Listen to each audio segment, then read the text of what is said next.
ज्यांनी एकनाथ शिंदे गटात जाण्याची पूर्ण तयारी केली होती, तसंच ज्यांनी कायमच पक्षापेक्षा स्वतःला श्रेष्ठ मानलं, अशा लोकांच्या सांगण्यावरून आपली जिल्हाप्रमुख पदावरून हकालपट्टी झाली, याचं सर्वाधिक दुःख आहे, अशी प्रतिक्रिया मुरलीधर जाधव यांनी पत्रकारांशी बोलताना व्यक्त केली।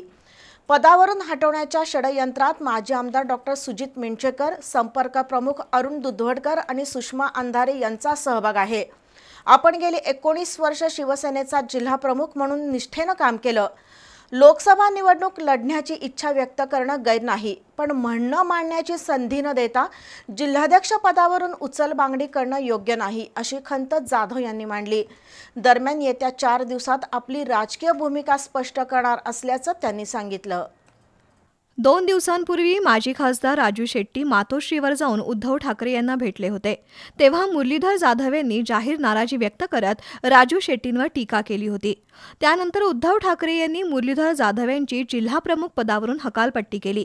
याबाबत आज मुरलीधर जाधव यांनी पत्रकार परिषद घेऊन आपली भूमिका स्पष्ट केली आहे। 2005 पासून सलग 19 वर्ष शिवसेनेच्या जिल्हाप्रमुख पदावर काम केलंय। पक्षासाठी लाठ्या खाल्ल्या, अनेक आंदोलनं केली। कोल्हापूर सांगली रस्त्यासाठी तत्कालीन मुख्यमंत्री पृथ्वीराज चव्हाण यांना काळे झेंडे दाखवले। शिवसेना वाढीसाठी गावागावात जाऊन शाखा काढल्या। मात्र मातोश्रीवरून आपल्यावर अन्याय झाल्याची भावना जाधव यांनी बोलून दाखवली। राजू शेट्टींना विरोध करण्याचं कारणही त्यांनी सांगितलं। 2014 साली शेट्टी यांना निवडून दिलं। त्यांच्या विजयात शिवसेनेचा मोठा वाटा असूनही त्यांनी पक्षासाठी काहीही केलं नाही। 2019 साली दुसऱ्या पक्षातून आलेल्या उसन्या उमेदवाराला खासदार बनवलं, पण तेही शिंदे गटात गेले। त्यामुळे सच्च्या शिवसैनिकाला लोकसभेची उमेदवारी द्यावी हीच आपली भूमिका होती। पण आपलं म्हणणं ऐकून न घेता तडकाफडकी जिल्हाप्रमुख पदावरून हकालपट्टी झाल्यानं आपल्यावर मोठा अन्याय झाल्याचं मुरलीधर जाधव यांनी सांगितलं। डॉक्टर सुजित मिंचेकर गेली 4 महिने मुरलीधर जाधव यांना पदमुक्त करावाशी मागणी करत होते। त्या मागणीला सुषमा अंधारे आणि संपर्क प्रमुख अरुण दुधवडकर यांचं पाठबळ होतं, असा दावाही जाधव यांनी केलाय। दरम्यान कागल MIDC मध्ये डॉक्टर मिंचेकर यांनी 67 एकर भूखंडाचा घोटाळा केल्याचा आरोप जाधव यांनी केलाय। माझी कारवाई सुषमाताई अंधारे, डॉक्टर सुजित मिंचेकर आणि संपर्क प्रमुख यांच्यामुळे झालेली आहे।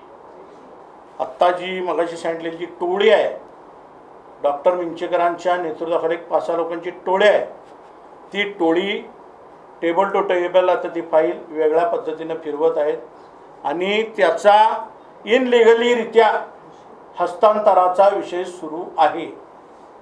सेंट्रल गव्हर्नमेंटचं अनुदान उचलल्यावर सुद्धा MIDC ऑफिस इथं या ऑफिसमध्ये फक्त एजंटांचा सुळसुळाट आहे। एजंट प्रचंड मोठ्या प्रमाणात तिथे येतात आणि त्या एजंटांचा एखादा वाढदिवस असला किंवा चांगला कार्यक्रम असला तर तिथल्या अधिकारी माईकवर गाणं म्हणायला बी पार्टीला त्यांच्यावर जातात। ही वस्तुस्थिती MIDC मध्ये इथं आहे। एकनाथ शिंदेंच्या बंडानंतर पक्ष अडचणीत होता। त्यावेळी डॉक्टर सुजित मिंचेकर यांनी एकही प्रतिज्ञापत्र उद्धव ठाकरे यांच्याकडे दिलं नाही। आपण मात्र 75,000 प्रतिज्ञापत्र पाठवल्याचं जाधव यांनी सांगितलं। उद्योगमंत्री उदय सामंत यांना MIDC मधील प्लॉटसाठी भेटलो होतो। आपल्यासोबत विरोधी पक्षनेते अंबादास दानवे होते। आपण सातत्यानं चळवळीत राहणारा कार्यकर्ता आहे।